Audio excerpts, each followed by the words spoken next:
Saudações atleticanas a todos. E aí, pessoal, tudo bem com vocês? Pois é, Galão da Massa 2, Inter de Porto Alegre também 2, Internacional 2. Eu coloquei no meu Twitter, né, que, resumidamente, esse jogo de ontem, porque já passou de meia-noite, não seria um jogo fácil para o Atlético.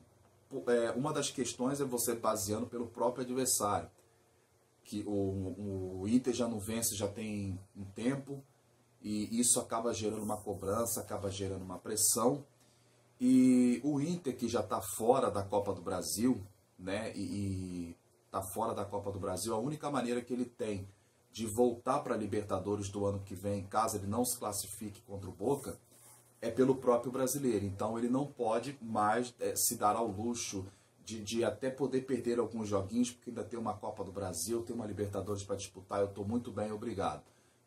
E principalmente porque o time não tá tão bem assim colocado, não tá lá em cima na ponta da tabela. Então, natural você esperar um time que vai ter que buscar a vitória, vai ter que sair para o jogo. Já o Galo, se a gente olhar pelo lado do Atlético, o nosso reforço seria o retorno dos jogadores, né, que ficaram de fora por causa da Covid, junto com a comissão técnica. Mas aí entra também a questão do entrosamento. A questão física, né? Mas vamos lá, vamos falar do jogo, né? O Atlético começou o jogo, eu não sei nem se eu digo que o Atlético começou com 3 zagueiros, né? Porque o Atlético começou com o Gabriel, né, e o Igor Rabelo na zaga, e na escalação que eu vi na televisão, o Hever jogando como se fosse um volante, né?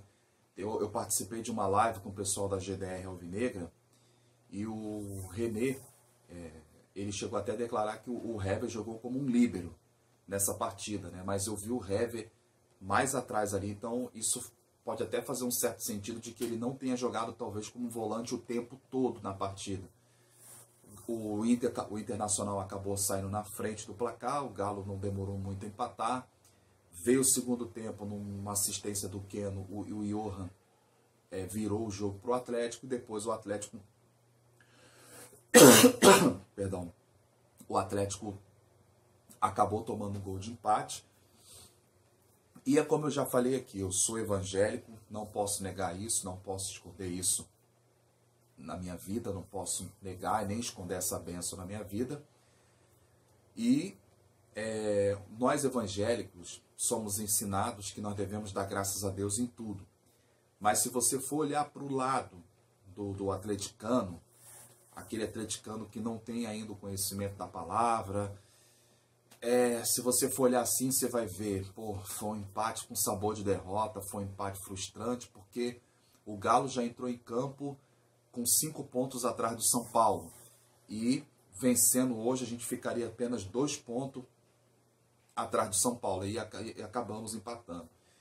O que eu tenho para falar, para comentar acerca... Eu quero fazer aqui um comentário aqui, o seguinte: o Galo hoje não teve apenas o Internacional como o adversário, como um adversário. O Galo também teve como adversário ontem, né, não sei se eu falei hoje aqui, mas foi ontem, além de enfrentar o Internacional nas condições que o Inter estava, sem contar que enfrentou o Inter com o rival do Inter, o Grêmio. O Grêmio passou o Inter, né? O Grêmio vem aí numa crescente no Campeonato Brasileiro, já o Inter já não vence, já tem um tempo, né? E a gente acaba, se a gente olhar para o lado do futebol, da paixão, a gente imagina o quê? Rivalidade, né? Eu mesmo não ia gostar de ver o Atlético várias vezes na liderança, lógico que quero ver o Atlético na liderança, e se o rival tivesse na primeira divisão, o rival viesse na crescente, ia ter aquela cobrança, com certeza. Então, assim, e aquilo que eu falei, o Inter, o único caminho que resta para o Inter continuar disputando Libertadores, não esse ano, se ele não conseguir classificar contra o Boca, é pelo brasileiro, queira ou não, é via Campeonato Brasileiro. Bom, o Galo ontem, no jogo contra o Inter, Uma coisa que não me agradou no Atlético é que é o seguinte, eu achei os jogadores um pouco distantes um do outro, né? Talvez devido também à questão física, porque esses atletas pegaram Covid, infelizmente, mas graças a Deus estão todos aí. Todos não, estão aí, né?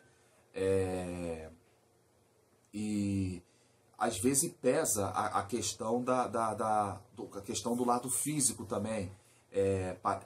E esses jogadores, eles ficaram um tempo fora, ficaram um tempo ausentes, e depois eles voltaram, tiveram que recuperar a parte física. Mas você treinar, participar dos coletivos, não é a mesma coisa que você ir para dentro de campo, para dentro do jogo, porque é outra adrenalina, entendeu?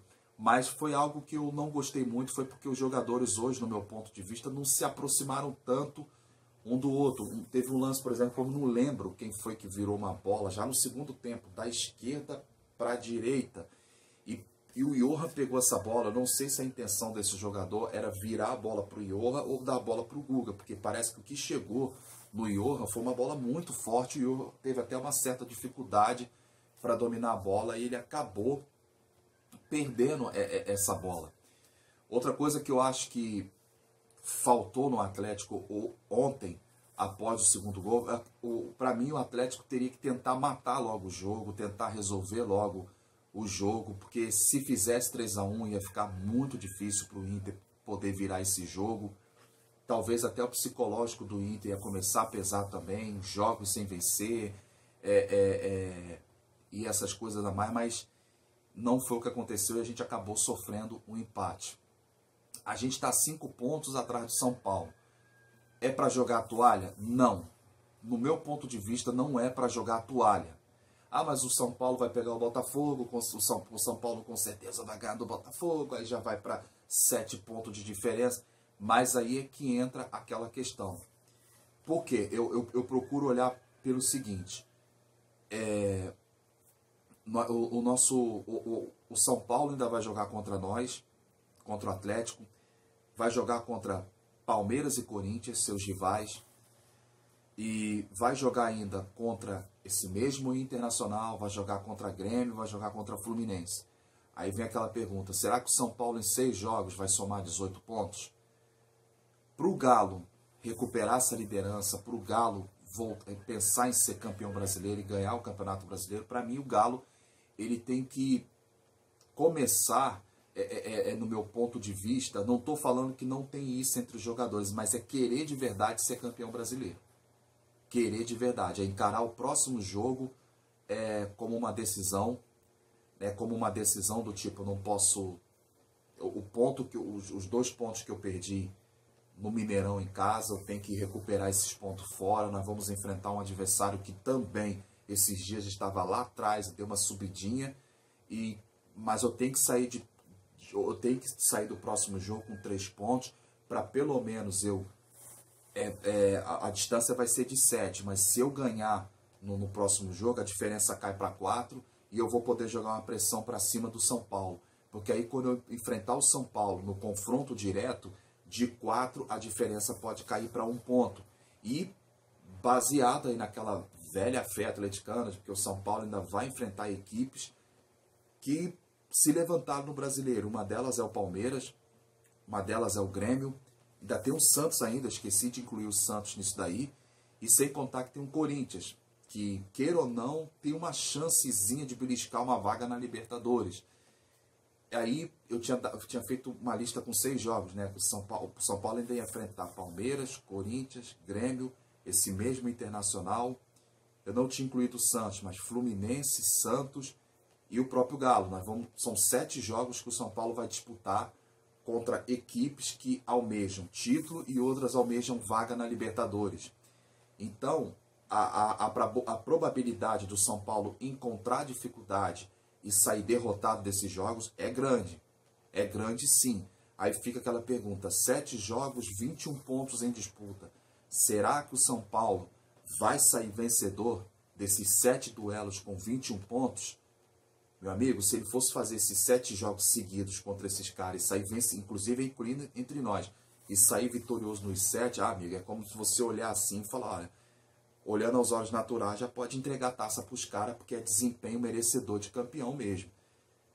Mas o que eu tenho para falar do Galo, sobre o que aconteceu no jogo contra o Inter, o que não me agradou foi justamente isso, o fato dos jogadores, no meu ponto de vista, estarem um pouco distantes do outro na partida ontem. Não sei se foi pela questão física também, porque eles vieram de uma enfermidade. E às vezes a pessoa se sente um pouco fraca. Até ela se recuperar, isso leva um certo tempo.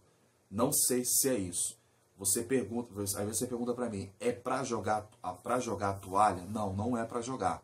Mas também é lógico que isso não depende somente de nós, não depende apenas do atleta. Tem que dar aquela secadinha também. Precisamos dar aquela secadinha. Apontar culpados, eu prefiro não apontar culpados e nem apontar quem foi o melhor em campo ontem. Mas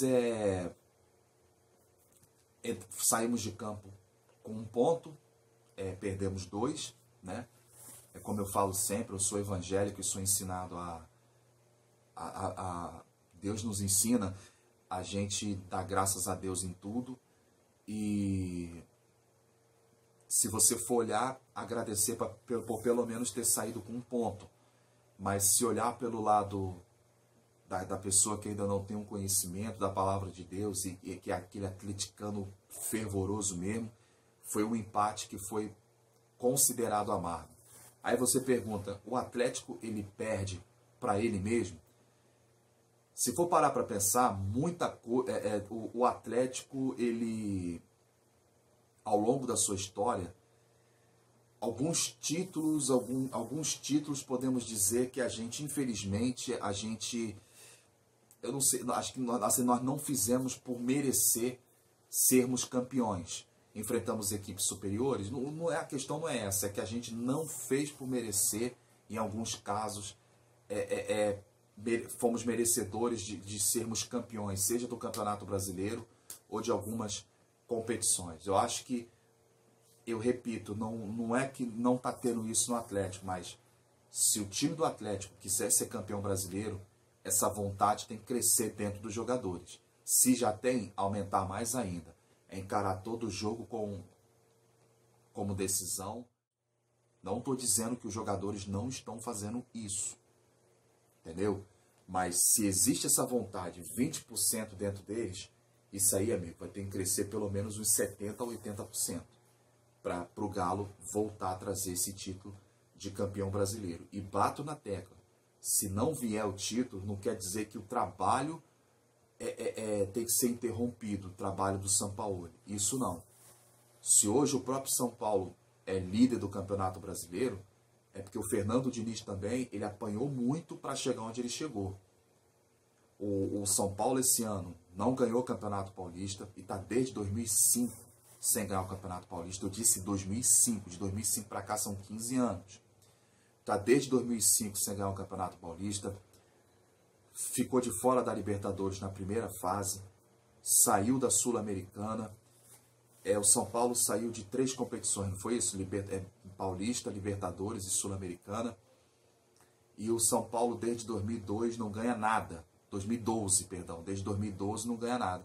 Se você for contar o que o Galo ganhou de 2012 para cá, Mineiro, Invicto, Libertadores, Mineiro, Recopa, Copa do Brasil, Mineiro, Florida Cup, ganhou Mineiro de novo, depois ganhou mais um Mineiro, 9 títulos em 8 anos, né? E o São Paulo não ganhou nada. Aí você aí pergunta, se hoje o São Paulo está colhendo o que ele está colhendo, você vê, como eu falei, o Diniz, ao meu ponto de vista, ele encarou uma pressãozinha, fora de Libertadores, na primeira fase, fora de Sul-Americana, que é um torneio que, se você for ver, é um pouco curto para te levar a Libertadores. E fora do Campeonato Paulista, assim, se você for olhar, é uma situação que pode pedir para o cara ser mandado embora do clube. Falou, aqui não tem lugar para ele. Mas ali a diretoria do São Paulo, ela não ouviu a torcida, não ouviu a imprensa, não ouviu, resumindo, eu tiro torcida e imprensa para não ser justo, ela não ouviu quem queria que o Diniz saísse do São Paulo. E hoje está tendo essa sequência de trabalho, e hoje o São Paulo é líder do Campeonato Brasileiro, eu repito, se não vier o título brasileiro para o Atlético, não quer dizer que o trabalho é ruim. Eu volto a perguntar, se não tivesse vindo o Sampaoli, os investimentos que veio para o Atlético, qual posição hoje, atleticano, nós estaríamos hoje no Campeonato Brasileiro? Será que a gente estaria lutando pelo título? Ou a gente estaria lutando para não cair? Ou lutando por uma vaguinha na Sul-Americana? Do tipo, não cair, não, já ganhamos o Mineiro, agora é não cair. É não cair. Qual seria a nossa posição hoje? Pode ficar aquela frustração pelo empate, sim, pelo que aconteceu no empate com o Inter. Mas daí vem a pergunta que eu quero fazer. Qual posição hoje estaria o Galo se não tivesse a contratação, não fosse as contratações, se o Sampaoli não tivesse vindo e não tivesse acontecido, não teria acontecido, se não tivesse os investimentos que teve? É essa pergunta que eu faço, entendeu? Se hoje a gente olha para o trabalho do São Paulo, elogia o trabalho dos caras e tudo, lembra que o São Paulo apanhou um pouco lá atrás, lembra que o São Paulo oscilou um pouco, lembra disso. E não é só líder do Campeonato Brasileiro, hoje os caras estão numa semifinal de Copa do Brasil. Eles estão numa semifinal de Copa do Brasil. Então, o que aconteceu ontem contra o Inter é normal acontecer. Você pode não aceitar isso. E até para encerrar, desde o ano passado para cá, o Flamengo vem ganhando quase tudo. O Flamengo lá atrás, ele também oscilou. Antes de viver os momentos gloriosos dele. Ele oscilou, deu os vacilos dele. Mas é isso aí que eu falo. O que a gente precisa fazer para ser campeão brasileiro de novo? Para voltar a ganhar um campeonato brasileiro? Se dentro dos jogadores existe aquela vontade, 20%, dando um exemplo, 20%, é subir isso aí para 80%, amigo. Encarar o próximo jogo como final de Copa do Mundo.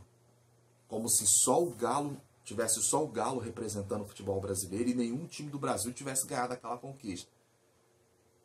É jogar cada jogo como se fosse final de Copa do Mundo. E o Galo não depende mais dele. Mas se ele quer ser campeão brasileiro e quer ser merecedor disso, nos próximos jogos encarar as partidas como se fosse partidas de final de Copa do Mundo. E vai ter o jogo contra o São Paulo.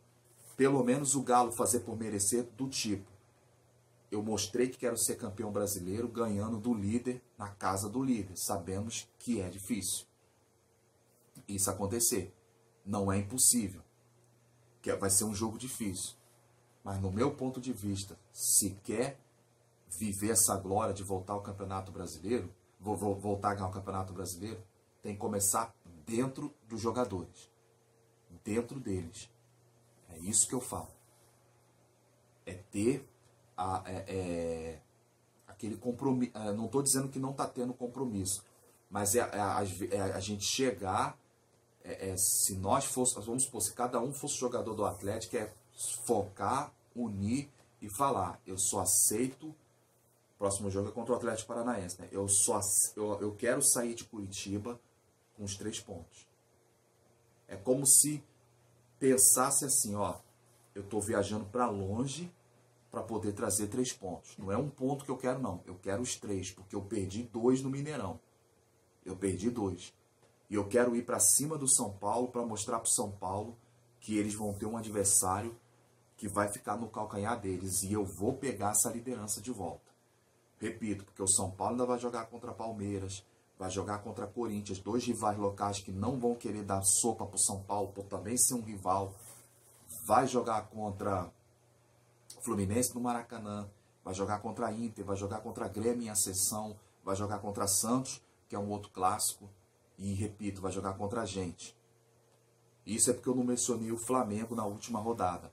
Aí eu volto, aí já são 8 jogos. Será que o São Paulo vai conquistar 24 pontos nesses 8 jogos? Ele ganhando do Botafogo quarta-feira. Se ganhar do Botafogo, seriam 24 pontos de disputa, com o São Paulo estando 7, se ele ganhar do Botafogo, à nossa frente.